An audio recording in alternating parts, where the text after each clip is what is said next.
Hi అండి. ఈరోజు వచ్చేసి రెసిపీ ఏమంటే రెసిపీ కాదు, టిఫిన్, ప్రోటీన్ టిఫిన్ అనమాట. ఏం లేదండి, పన్నీర్ దోశ ఎలా చేయాలో చెప్తాను. చాలా సింపుల్, ఈజీగా ఎప్పుడైనా ఫాస్ట్గా చేసుకోవచ్చు, పిల్లలకి పెట్టచ్చు, మీరు తినచ్చు. మంచి ప్రోటీన్ అనమాట.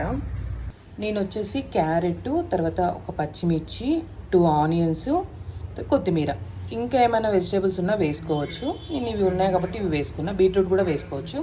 తర్వాత పన్నీర్ ఇలా తురిమి పెట్టుకున్నాను.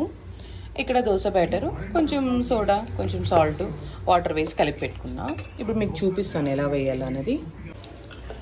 పెనం పెట్టుకునేసి ఫస్ట్ ఆయిల్ పోయేద్దండి, నాన్ స్టిక్ అయితే. లావు అలాగా వేసుకున్న తర్వాత దోశ వేసుకునేసినాక దీని మీద ఈ ఏవైతే మనం కట్ చేసుకున్నామో అవన్నీ వేయాలన్నమాట, ఊతప్పంలాగా. ఇక్కడ ఒక విషయం ఏమంటే, ఇప్పుడే పన్నీర్ వేసేయకండి, కొంచెం ఇది కాలిన తర్వాత వేస్తారు. ఇప్పుడు కొంచెం ఆయిల్ ఇప్పుడే వేసేస్తున్నాను. కొంచెం కాలిన తర్వాత దీన్ని తిప్పేసేయాలి దోశ. చూడండి, ఇప్పుడు కొంచెంసేపు ఎర్రగడ్డల, ఆనియన్స్ ఇవన్నీ బాగా మగ్గేలాగా వదిలేసేయండి కొంచెంసేపు.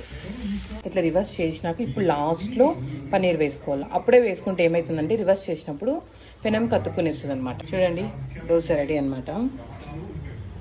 చాలా బాగుంటుంది, సింపుల్ అంతేనండి. చూడండి, సింపుల్గా పన్నీర్ దోశ చాలా బాగుంటుంది. మనం ఊరగాయతోనే తినచ్చు, లేకపోతే చిన్నగింజల పొడితోనే తినచ్చు, మన ఇష్టం అండి. ఏం చట్నీనే అవసరం లేదు, మనకి ఏది అందుబాటులో ఉంటుందో అది తింటే సరిపోతుంది అనమాట.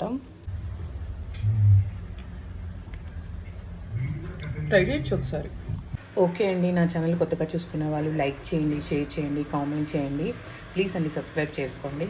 ఓకే, బాయ్ అండి.